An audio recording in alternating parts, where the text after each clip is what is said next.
Halo Sobat Tubi TV, lama nih nggak ketemu bareng Dita. Kali ini Dita bakal ajak Sobat Tubi TV untuk jalan-jalan di Kota Malang. Nah, tapi kali ini ada yang beda nih. Dita bakal ajak kalian untuk jalan-jalan menikmati cagar budaya yang ada di Kota Malang.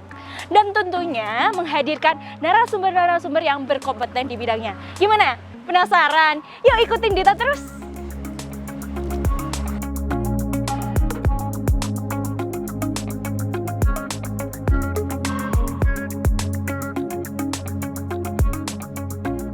Halo Sobat Tubi TV, kali ini udah bareng lagi sama Dita. Kali ini Dita udah berada di Hotel Salimar dan Dita nggak sendiri. Kali ini Dita ditemani oleh Ibu Kepala Bidang Dinas Kebudayaan dan Pendidikan Kota Malang, yaitu Ibu Dr.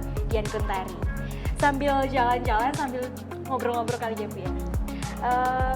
Kenapa sih Bu hotel ini bisa dikatakan sebagai cagar budaya? Iya, mungkin gini dulu ya. Hotel ini merupakan salah satu objek yang diduga cagar budaya yang sudah ditetapkan oleh pemerintah Kota Malang menjadi sebuah bangunan cagar budaya. Nah, kenapa kok bisa ditetapkan sebagai cagar budaya gitu ya? Karena hotel ini terutama bangunannya ini sudah memenuhi kriteria-kriteria untuk ditetapkan sebagai cagar budaya. Jadi sudah sangat memenuhi kriteria-kriteria itu Ibu ya. Untuk selain dari bangunannya, apakah ada benda-benda tertentu yang di sini yang disebut sebagai cagar budaya juga Bu? Atau gimana?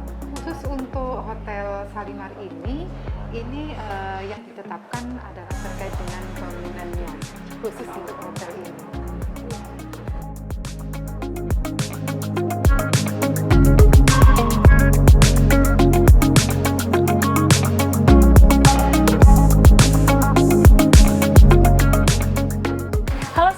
Setelah tadi sudah berjalan dengan Ibu di hotel ini, kali ini kita bakal ngobrol-ngobrol bareng dengan Ibu Dian Kuntari.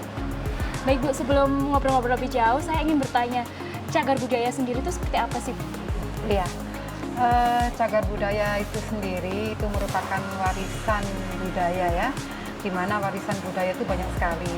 Ada warisan budaya tangible maupun intangible. Warisan budaya tangible ini adalah warisan budaya bendawi, sedangkan yang warisan budaya yang non bendawi ini dinamakan warisan budaya intangible. Nah, cagar budaya itu sendiri ini masuk pada warisan budaya bendawi. Oh, seperti itu ya. Jadi untuk suatu tempat bisa dikatakan sebagai cagar budaya itu kenapa Bu ya? Ada alasan tertentu atau seperti apa? Iya, ini sudah diatur dalam Undang-Undang Nomor 11 Tahun 2010. Nah, di situ sudah ada ketentuannya. Kalau misalnya bangunan, ini kriterianya harus seperti apa, benda itu harus seperti apa, struktur maupun kawasan itu harus seperti apa. Ini ada aturannya tersendiri. Iya. Jadi ada aturan-aturan tertentu ya Bu. Betul. Untuk jumlahnya sendiri di Kota Malang itu ada berapa ya Bu untuk cagar budayanya? Oke. Kalau di Kota Malang ini kebetulan ada jumlah totalnya ya sekitar 80 objek yang diduga cagar budaya yang sudah ditetapkan sebagai cagar budaya. Nah, di Hotel Salimar ini salah satunya bangunan yang sudah ditetapkan sebagai cagar budaya. Jadi hotel ini sudah ditetapkan sebagai cagar budaya. Betul seperti itu ya sekali. Untuk jenis atau kategorinya sendiri, apakah ada jenis-jenis tertentu Bu untuk cagar budaya sendiri? Baik bangunan maupun itu, apakah ada kategori tertentu? Jenisnya seperti apa ya Bu? Jadi tidak semua warisan budaya bendawi itu bisa dijadikan sebuah cagar budaya, tidak bisa. Ada beberapa kriteria di mana kriteria tersebut ini mengacu kepada undang-undang dan peraturan daerah yang ada. Nah, salah satunya itu adalah bahwa bangunan, benda atau struktur tersebut ini sudah berusia 50 tahun atau lebih. Ya, usianya harus 50 tahun atau lebih. Nah, di samping itu mereka juga harus mewakili masa gaya paling singkat berusia 50 tahun. Nah, yang ketiga, memiliki arti khusus. Arti khusus bagi siapa? Arti khusus bagi pendidikan, arti khusus bagi pengetahuan, bagi agama, dan juga bagi kebudayaan. Dan yang terakhir adalah memiliki nilai budaya bagi penguatan kepribadian bangsa. Jadi punya kategori dan juga jenis-jenis tertentu Iya, ya Bu. betul sekali. Untuk pengembangannya sendiri, peran dari dinas seperti apa ya Bu untuk pengembangan cagar budaya sendiri? Khususnya Kota Malang. Khususnya Kota Malang ya. Baik. Untuk itu Kota Malang sudah membentuk sebuah tim ahli cagar budaya, di mana mereka ini nanti yang akan mengkaji layak tidak sih suatu benda atau bangunan atau struktur atau sebuah kawasan itu ditetapkan sebagai cagar budaya. Jadi ini tidak sembarangan juga. Nah, ini adalah bentuk sebuah kepedulian dari pemerintah Kota Malang. Karena tidak semua daerah Tidak semua daerah mempunyai tim ahli cagar budaya yang concern terhadap warisan budaya yang ada. Sekarang ini untuk semuanya ya, baik itu untuk anak-anak muda gitu ya, yang tertarik dengan warisan budaya gitu, terutama terkait dengan cagar budaya, ini bisa melihat di web Dikbud. Web Dikbud, di situ ada menu kebudayaan dan diklik juga menu cagar budaya. Di situ sudah kami publish terkait dengan kajian-kajian yang sudah dihasilkan oleh tim ahli cagar budaya dalam rangka mengkaji objek yang diduga cagar budaya. Ini fungsinya untuk penelitian juga bagi anak-anak mahasiswa tuh banyak tuh yang memanfaatkan itu. Jadi tidak perlu susah-susah gitu ya, cukup melihat di webnya Dinas Pendidikan dan Kebudayaan Kota Malang.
Kali ini Dita udah sampai di Hotel Tugu dan Dita udah janjian bareng Mas Raka selaku TACB. Apa sih TACB? Yuk, ikutin Dita. Halo Mas. Halo. Ya. Nah, di sini Dita bakal tanya-tanya Mas seputar cagar budaya, seputar TACB. Nah, sebelum tanya-tanya lebih jauh, Dita mau tanya soal TACB itu apa sih Mas? Oke. TACB itu adalah singkatan dari Tim Ahli Cagar Budaya, ya. Apa sih tim ahli cagar budaya itu? Tim ahli cagar budaya itu adalah salah satu tim yang dibentuk melalui Badan Sertifikasi Nasional dan ditetapkan di SK-kan oleh Wali Kota. Jadi setelah kita ada penataran, ada sosialisasi, ada pelatihan juga, ada tes masuk itu. Jadi dipilih berapa orang itu yang masuk tes, terus sertifikasi kita keluar, tapi belum TACB itu. Sertifikasi itu ditunjukkan kepada kepala daerah. Kalau provinsi ya gubernur, kalau nasional presiden atau menteri jajarannya ya, kalau kota wali kota, kalau kabupaten ya bupati. Mereka yang menandatangani SK kita. Jadi mereka butuh enggak ada TACB di tempatnya, kalau nggak butuh ya nggak ditandatangani. Tapi kalau butuh dibuatkan SK. Kebetulan di Malang ini sekarang ada 5 orang yang ber-SK-kan wali kota. Nah, di sini konon kabarnya ada beberapa benda cagar budaya. Nah, dalam pengkelompokannya atau mendatanya pasti kan punya cara khusus atau kriteria. Ya. Kriteria seperti apa sih Mas buat benda yang bisa dikatakan sebagai cagar budaya? Oke, kebetulan ya di Hotel Tugu ini sebetulnya kalau kita lihat ke dalam-dalam itu ada banyak sekali benda cagar budaya. Cuman yang kita tetapkan kali ini hanya 3. Yang pertama ada ini, ada Arca Adhikaran Andin ini atau Prarastama. Yang kedua ada Prasasti Widodaren 1, yang ketiga Prasasti Widodaren 2. Kalau Arca itu ada ilmu namanya ikonografi. Nah, ikonografi ada macam cabang juga. Ada ikonometri di dalamnya, ada ikonologi, ada ikonoplastik. Ikonometri itu ukuran-ukurannya. Jadi dari ukurannya kita bisa tahu ukurannya itu proporsional enggak. Kalau enggak proporsional berarti masih arca baru ini. Salah satu contohnya yang ngapit 2 ini ya. 2 ini arca baru. Kita bisa identifikasikan arca baru karena ukurannya nggak proporsional. Nah, kalau ini dia proporsional yang pertama. Terus ikonologi. Ikonologi itu ilmu arca yang berhubungan dengan religi. Hindu atau Buddha. Biasanya pengarcaan itu Hindu atau Buddha. Nah, itu ada ndak di sastra? Ada ndak di cerita? Ada ndak di serat-serat itu? Yang menceritakan tentang tokoh yang diarcakan. Bisa dewa, bisa tokoh ya. Nah, ternyata ada. Wah, berarti oke masuk. Terus ada lagi ikonoplastik. Ikonoplastik itu dari bahannya. Ya, dari bahannya. Jadi dari batu atau dari kayu atau dari besi atau dari perunggu gitu ya. Seperti itu. Jadi banyak ya Mas kriterianya. Banyak. Dari situ Kayaknya bisa kita bakal jalan-jalan lagi ya Mas ke dalam buat lihat-lihat. Silakan Mas.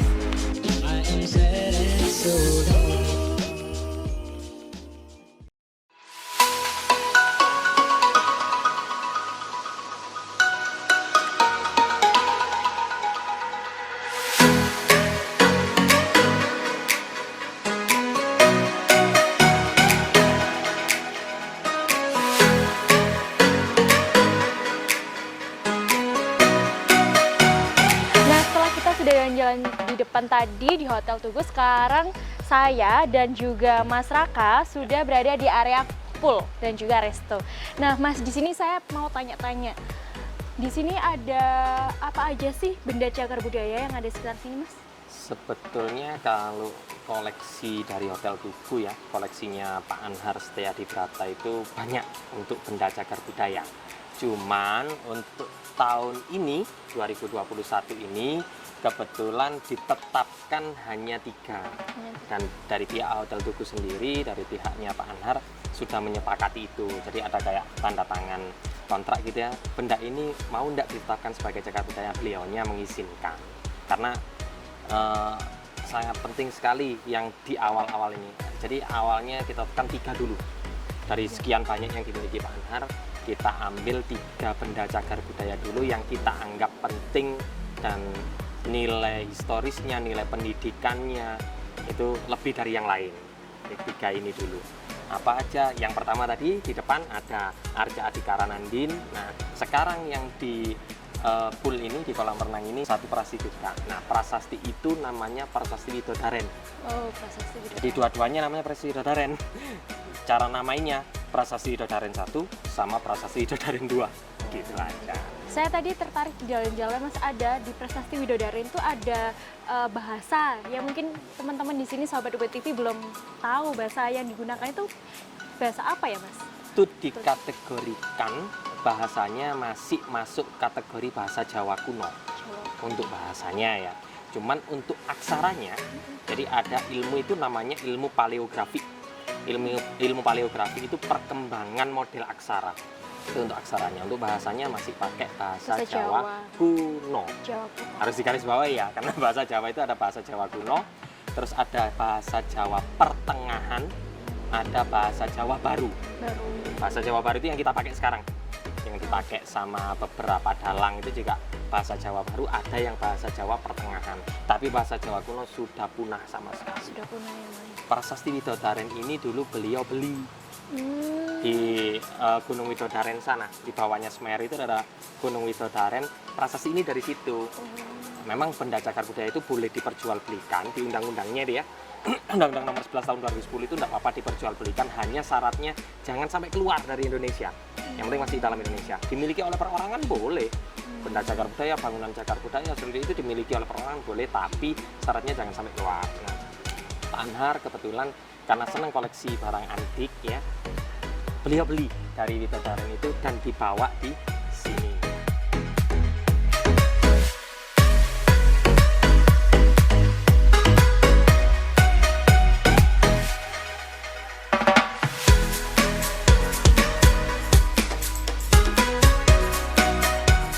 Nah, setelah kita mengenal cagar budaya di Hotel Tugu Kota Malang, selanjutnya kemana ya? Yuk ikutin kita terus!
Sudah bareng dengan Ibu Erlina selaku Sekretaris TACB Kota Malang.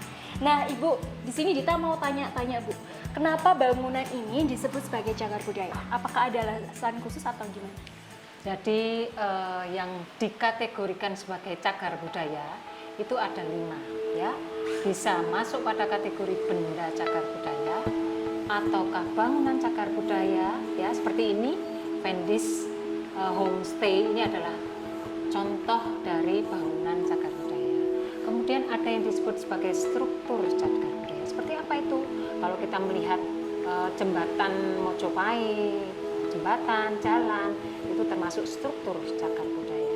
Ya, kalau situs di mana ada sebuah tapak, di atasnya ada baik itu benda, baik itu struktur, baik itu bangunan, itu disebut sebagai situs cagar budaya. Kalau banyak situsnya, itu bisa dikategorikan sebagai kawasan cagar budaya. Kalau untuk struktur dan konstruksinya sendiri seperti apa, Bu? Bangunan ini bisa disebut sebagai cagar budaya. Kita bicara pada bangunan homestay Vendis ini ya. Nah, wah itu menarik sekali ya. Jadi kalau kita sudah bicara mengenai struktur bangunan, sebenarnya ceritanya jadi agak panjang. Karena nanti kita akan berbicara mengenai iklim. Ya. Kita tahu nggak? Kalau bangunan kolonial itu kan yang membangun itu kan orang Belanda. Orang Belanda itu adalah orang Eropa. Di Eropa kita tahu iklimnya adalah empat iklim, ya. Jadi ada musim dingin, musim semi, musim gugur, musim panas, musim dingin lagi, ya 4 musim itu. Nah, di iklim yang 4 musim tadi, bangunannya itu menjadi khas. Apa itu salah satunya? Dindingnya adalah tebal. Kenapa dindingnya harus tebal? Karena di sana itu dingin sekali, sehingga bangunan itu bersifat sebagai perlindungan. Perlindungan terhadap apa? Terhadap iklim yang dingin. Nah, kita di Indonesia ini 2 musim kok. Ya, kita cukup ada musim hujan kayak sekarang sama musim kemarau. Bangunan itu dinding tidak perlu setebal ini. Ternyata kita cukup dinding tipis saja. Nah, tapi karena yang membangun notabene adalah orang Belanda, di kehadiran mereka awal di Malang, mereka itu nggak tahu loh. Ini kalau saya datang ke Indonesia ini harus bagaimana ya bangunan saya? Akhirnya paling gampang apa? Mengcopy paste. Di Belanda tebal ya sudah, di Indonesia ya wis tebal sajalah gitu. Tapi seharusnya kita nggak perlu dinding yang tebal. Salah satu ciri bangunan cagar budaya itu adalah pada ketebalan dindingnya. Nanti bisa kita lihat dindingnya tebalnya 30 cm. Gitu Mbak Dita. Ini yang kita sebut sebagai langgam arsitektur Indis. Arsitektur Indis itu merupakan percampuran budaya antara orang Belanda dan orang Indonesia. Bangunannya ini sudah nggak murni Belanda, tapi ya nggak Indonesia juga. Percampuran antara perkawinan budaya antara Belanda dan Indonesia, jadilah bangunan ini. Apakah ada pesan buat teman-teman, buat masyarakat yang ingin belajar mengenai bangunan atau cagar budaya sendiri? Jadi begini, walaupun sebenarnya bangunan kolonial itu adalah mengingatkan kita pada memori yang perih gitu ya Mbak Iya. Yo. Kan ini bangunan Sejarah. menggambar penjajahan itu loh. Nah, jadi ya itu agak kalau dari sisi memorinya itu, tapi kita banyak belajar tentang membangun rumah tinggal itu memang dari pendidikan arsitektur Belanda. Sampai berkembang arsitektur sampai saat ini, memang yang melandasinya adalah pendidikan arsitektur dari Belanda tersebut. Kira-kira begitu, ya. Jadi memang ya ini adalah apa ya? Tempat kita belajar bangunan itu harusnya seperti apa. Kita bisa banyak belajar dari salah satunya bangunan-bangunan kolonial, ya. Dan Malang itu terkenal loh sebagai kota kolonial, itu sangat terkenal, ya, karena memang dulu kita itu dingin, iklimnya ya dingin. Maka kita ini kota Malang ini orang Belanda menganggapnya sebagai tempat peristirahatan, kota peristirahatan. Itu yang menarik orang Belanda menuju ke kota Malang, itu Mbak Dita.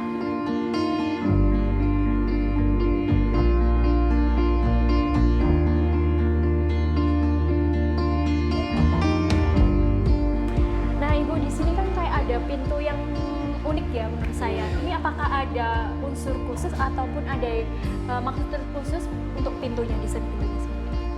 Jadi begini Mbak Dita, ya, kita sekarang lagi melihat salah satu karya seni loh ini, tapi di dalam bangunan. Ini yang kita sebut sebagai stained glass atau kaca yang dihias ya sedemikian rupa berwarna-warni seperti ini yang disebut sebagai stained glass. Di rumah ini ada dua macam stained glass. Jadi stained glass yang didesain khusus seperti ini dan yang ada di bagian atas seperti ini. Tapi ini kacanya tidak didesain secara khusus seperti ini, tapi bahannya bisa kita lihat sama, yang warna ungu itu sama dengan bagian itu.